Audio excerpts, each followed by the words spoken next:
बाह्यता और बाध्यता। बाह्यता का मतलब होता है व्यक्ति के बाहर की चीज़ें, और बाध्यता का मतलब होता है प्रथा, लोकाचार, रूढ़ियाँ, परंपरा, ये सब चीज़ें जो होती हैं बाध्यता के अंतर आती हैं। नेक्स्ट इन्होंने बताया था आत्महत्या के बारे में। इनकी आत्महत्या भी कई प्रकार की थी। पहली थी जो वो अहमवादी, दूसरी थी परार्थवादी, और तीसरी थी विसंगत आत्महत्या। नेक्स्ट इनके धर्म की बात करें तो इन्होंने धर्म को the elementary forms of religious life में वर्णन किया है, जो कि प्रमुख पुस्तक मानी जाती है। अब इनके थोड़ी कंसेप्ट के बारे में पता करते हैं। काम्टे के बौद्धिक उत्तराधिकारी काम्टे और साइमन जो थे, ये इनके ऊपर प्रभाव था। नेक्स्ट ये बताते हैं कि समाजशास्त्र विषय के प्रथम ये प्रोफेसर भी रहे हैं, जो एनी सोशियोलॉजी के संपादक थे। नेक्स्ट बताया है काम्टे स्पेंसर की तरह समाजशास्त्र को प्रत्यक्षवादी विज्ञान बनाने में मानते हैं। ये समाजशास्त्र को प्रत्यक्षवादी विज्ञान मानते हैं। समाज एक यथार्थवादी वास्तविकता है जो कि निरंकुश है। समाज स्वतः स्फूर्त होता है। समाज स्वतः स्फूर्त होता है, व्यक्ति को अपने अनुसार ढालने का प्रयास करता है। समाज की वास्तविक चेतना होती है। स्वर्ग का साम्राज्य एक महिमा मंडित समाज है। इनकी प्रमुख कृतियाँ निम्न है। पहली कृति इनकी है सोशियोलॉजी ऑफ एजुकेशन, दूसरी सोशियोलॉजी ऑफ फिलॉसफी, तीसरी मोरल ऑफ एजुकेशन। नेक्स्ट अब इनके कंसेप्ट को एक्सप्लेन से हम पढ़ेंगे। तो सामाजिक तथ्य का सिद्धांत किस पुस्तक में दिया था, अभी हमने आगे चर्चा की थी, तो किस पुस्तक में दिया गया था, the division of labour in society. ये है इनकी पुस्तक, the division of labour in sociological method. इसमें इन्होंने सामाजिक तथ्य के बारे में अच्छे से विश्लेषण किया है। जैसे कि बताया गया है, सामाजिक तथ्य व्यवहार करने, सोचने और अनुभव करने के ऐसे तौर तरीके हैं जो व्यक्ति से बाहर अपना स्वतंत्र अस्तित्व बनाए रखते हैं, जिसमें बाध्यता, हमने भी बताया था, बाध्यता और बाह्यता का मतलब की शक्ति होती है, जिनके द्वारा व्यक्ति के व्यवहार को नियंत्रित किया जा सकता है। नेक्स्ट अब इसको हम और सरल अर्थों में समझें। सामाजिक संबंध उनको नियंत्रित करने वाली परंपरा, कानून, धर्म, मूल्य, विश्वास, ये सभी जो हैं वो क्या हैं, सामाजिक तथ्य हैं। अब इनके विशेषताओं के बारे में चर्चा करते हैं सोशल फैक्ट के। अब हम बहुत अच्छे से समझेंगे कि बाह्यता क्या होता है, बाध्यता क्या होता है और सामान्यता क्या होता है। चलिए देखते हैं। सामाजिक तथ्य समाज के व्यक्ति सदस्यों से स्वतंत्र एवं बाहर है। इनका विकास सामूहिक स्तर पर होता है, ना कि व्यक्तिगत स्तर पर। यह मानव के पहले भी हैं और बाद में भी। और बाध्यता का मतलब होता है ये व्यक्ति के व्यवहार को निर्देशित और नियंत्रित करता है। व्यक्ति का मनमाना व्यवहार नहीं कर सकता, व्यक्ति अपने मनमाने व्यवहार नहीं कर सकते। नेक्स्ट है सामान्यता। सामान्यता से तात्पर्य है कि ये सर्वव्यापी होते हैं, ये किसी व्यक्ति विशेष संबंधित न होकर समान रूप से उपलब्ध होते हैं। कभी कभी क्वेश्चन ऐसे भी पूछ रहे थे, सामूहिक प्रतिनिधान का अध्ययन किसने किया है, तो किसने किया है, इमाइल दुर्कीम ने। ये सब कंसेप्ट पूछे जाते हैं, काफ़ी ध्यान से पढ़िएगा। जब सामूहिक चेतना की अभिव्यक्ति किसी प्रतीक या चिन्ह के रूप में होती है तो उसे हम क्या कहते हैं, सामूहिक प्रतिनिधान कहते हैं। जैसे राष्ट्रपति प्रतीक हो गया, झंडा हो गया, आपका फ्लैग, इसे चेतनाओं की चेतना भी कहा जाता है। इसे क्या कहा जाता है, चेतनाओं की चेतना भी कहा जाता है।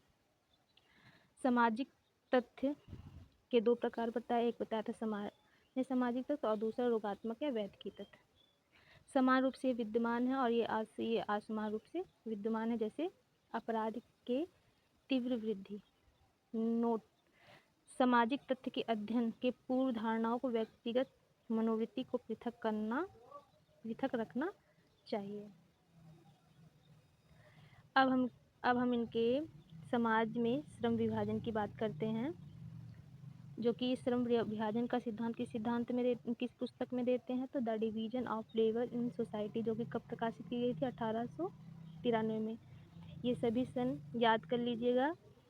क्रोनोलॉजी में सारे क्वेश्चन पूछे जाते हैं, इनकी पुस्तकें दे देते हैं और कहते हैं इसको क्रम में व्यवस्थित कीजिए। तो जब आपको सन याद रहेगा तो आसानी से क्वेश्चन सॉल्व कर सकेंगे। तो the division of labour society में किसका जिक्र किया गया है, तो समाज में श्रम विभाजन का जिक्र किया गया है। ये दो प्रकार की एकता बताते हैं, एक यांत्रिक एकता और एक सावयवी एकता। पीजीटी के एग्जाम में और यूजीसी नेट में भी कई बार पूछा गया कि यांत्रिक एकता और सावयवी एकता के बारे में किसने चर्चा की है, तो किसने की है, इमाइल दुर्खीम ने। श्रम विभाजन के दो कारण बताए, एक था जनसंख्या के भौतिक घनत्व में वृद्धि और दूसरा था नैतिक घनत्व में वृद्धि। जब संख्या कम होती है तब आवश्यकता कम होती है, इसलिए श्रम विभाजन का अभाव था। सामान्य श्रम विभाजन, लेकिन जब संख्या में वृद्धि होती है तो आवश्यकताओं में वृद्धि होती है और प्रतिस्पर्धा में भी वृद्धि होती है और विशेषीकरण वृद्धि और विशिष्ट श्रम विभाजन का उदय होता है। जनसंख्या के नैतिक घनत्व के बारे में चर्चा करते हैं, तो बढ़ती आवश्यकताओं की पूर्ति, प्रतिस्पर्धा, संघर्ष के स्थान पर सामंजस्य स्थापित करने के लिए कार्यों में बंटवारा। श्रम विभाजन के कुछ परिणाम इन्होंने बताए जो कि निम्न है। श्रम विभाजन समाज में सामाजिक एकता स्थापित होती है। सामाजिक एकता के दो स्वरूप होते हैं, यांत्रिक एकता और सावयवी एकता, जो दुर्खीम ने चर्चा की है। यांत्रिक एकता हम किसे कहेंगे, यांत्रिक एकता को हम सरल समाज कहते हैं। क्या कहते हैं, यांत्रिक एकता को सरल समाज कहा जाता है। व्यक्ति और समाज के मध्य प्रत्यक्ष एवं घनिष्ठ संबंध, सामूहिक चेतना, जनमत, परंपरा, धर्म आदि यंत्र को ही हम क्या कहते हैं, सामाजिक एकता कहते हैं। दूसरी दमनकारी कानून की प्रधानता, सामूहिक चेतना, विश्वास, संवेग, जो सामाजिक सदस्यों में समानता पाए जाते हैं। दूसरी इन्होंने सावयवी एकता की बात की है। सावयवी एकता उसे हम कहते हैं जिसमें जनसंख्या एवं नैतिक घनत्व की वृद्धि श्रम विभाजन की विशेषीकरण से होता है। इसमें सावयवी एकता पर निर्भर सब रहते हैं। प्रतिकारी और सहकारी कानून होते हैं जिसमें व्यक्तिगत चेतना पाई जाती है। श्रम विभाजन, एक सामान्य श्रम विभाजन की बात की है और दूसरा असामान्य श्रम विभाजन की। श्रम विभाजन में सामाजिक एकता की वृद्धि होती है और असामान्य में दूसरे प्रकार में होता है अपरिमाणित श्रम विभाजन, इसमें कठोरता नियम लागू किए जाते हैं। दूसरा है व्यवस्था मूलक श्रम विभाजन, इसमें दरकिनार और बंधुआ मजदूरी की बात करते हैं। श्रम विभाजन का सर्वप्रथम प्रयोग किसने किया था, तो एडम स्मिथ ने किया था। ये सभी क्वेश्चन पूछे जा सकते हैं। द वेल्थ ऑफ नेशन में किया था, एडम स्मिथ ने किस पुस्तक में किया था, द वेल्थ ऑफ नेशन में किया था। दुर्खीम का सिद्धांत प्लेटो से प्रभावित था। इन्होंने समाजों का वर्गीकरण किया है, जो कि पहला इन्होंने बताया था सरल समाज, दूसरा बहुखंडीय, तीसरा साधारण मिश्रित समाज, चौथा इन्होंने बताया दोहरा मिश्रित और बहुखंडीय समाज। सरल समाज उसे कहते हैं जिसमें आदिम कबीला ऐसे जंगलों में आदिम लोग पहले रहते थे, उनको कहते हैं। जैसे बहुखंडीय समाज जो मिश्रित समाज को होते हैं, साधारण मिश्रित समाज जिसमें जनजातियाँ पाई जाती हैं, दोहरे मिश्रित समाज जिसमें आधुनिक जटिलता पाई जाती है, उसे क्या कहेंगे, दोहरे मिश्रित समाज। अब इन्होंने आत्महत्या के सिद्धांत के बारे में बताया है। आत्महत्या का सिद्धांत किस पुस्तक में दिया गया था, तो किस पुस्तक में दिया था, द सुसाइड। बहुत मोस्ट इम्पॉर्टेंट पुस्तक है इनकी, जो कि द सुसाइड में इन्होंने आत्महत्या के सिद्धांत को बताया था। इन्होंने 4 प्रकार की आत्महत्या बताई थी, अहमवादी, प्रार्थवादी। सबसे पहले हम बात करेंगे अहमवादी आत्महत्या कहते किसे हैं,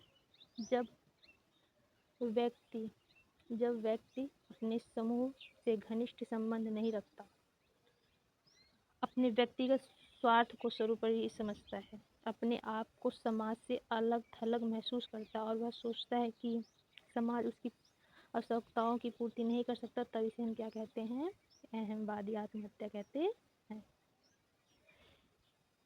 जैसे आप समझ सकते हैं तलाकशुदा, अविवाहित आदि, ये सब आत्महत्या की दर को अधिक होती हैं। नेक्स्ट इन्होंने बताया प्रार्थवादी आत्महत्या। प्रार्थवादी आत्महत्या हम किसे कहते हैं?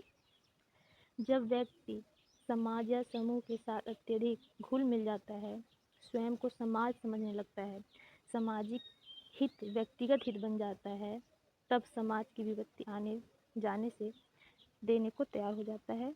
जैसे सती प्रथा। सती प्रथा जैसे कहते हैं तुम, जैसे किसी के पुरुष की जब आत्महत्या हो जाती थी तो महिलाओं को बोला जाता था तुम सती हो जाओ, देश के लिए बलिदान हो और मानो की चर्चा की जाती थी। नेक्स्ट है आदर्श और प्रतिमानित।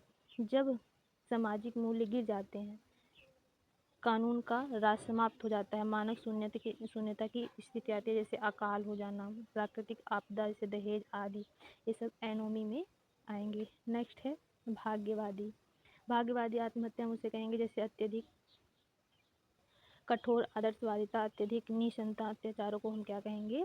भाग्यवादी आत्महत्या।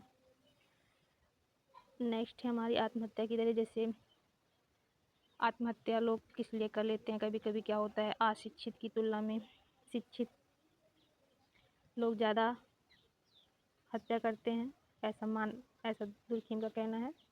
गांव की अपेक्षा नगरों में अधिक आत्महत्या होती है। कैथोलिक की तुलना प्रोटेस्ट में, विवाहित की तुलना में अविवाहित, तलाकशुदा में अधिक आत्महत्या देखने को मिलती है। सर्दियों की अपेक्षा गर्मियों में अधिक आत्महत्या देखने को मिलती है। अब हम धर्म का प्रारंभिक स्वरूप, ये किसमें दी थी इन्होंने? The elementary forms of religious life में दिया था। दुर्खिम ने धर्म की उत्पत्ति का सिद्धांत ऑस्ट्रेलिया की अरुंटा जनजाति का जब अध्ययन किया था तो उसमें प्रस्तुत किया था कि प्रत्येक धर्म वास्तविक आधार पर समाज होता है। दुर्खिम के अनुसार पवित्र और अपवित्र के बारे में इन्होंने बताया था। पवित्र वस्तुओं से संबंधित विश्वास आचरण की समग्र व्यवस्था विश्वास करने वाले नैतिक समुदाय में आबद्ध करती है। जैसे धर्म के 3 तत्व बताए, विश्वास, कर्मकांड, नैतिकता। धार्मिक विश्वासों की अभिव्यक्ति जिन माध्यमों से की जाती है वे कर्मकांड बन जाते हैं। विश्व की समस्त वस्तुओं को 2 भागों में विभाजित किया, पहला पवित्र और दूसरा लौकिक। कोई भी वस्तु पवित्र उनकी उपयोगिता के कारण नहीं होता बल्कि समाज के सम्मान के कारण होता है।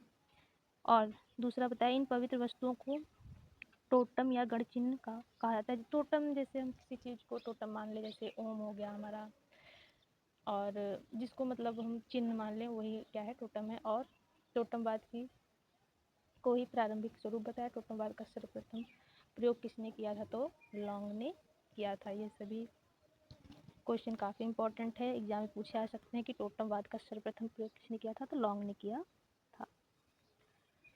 Thank you so much.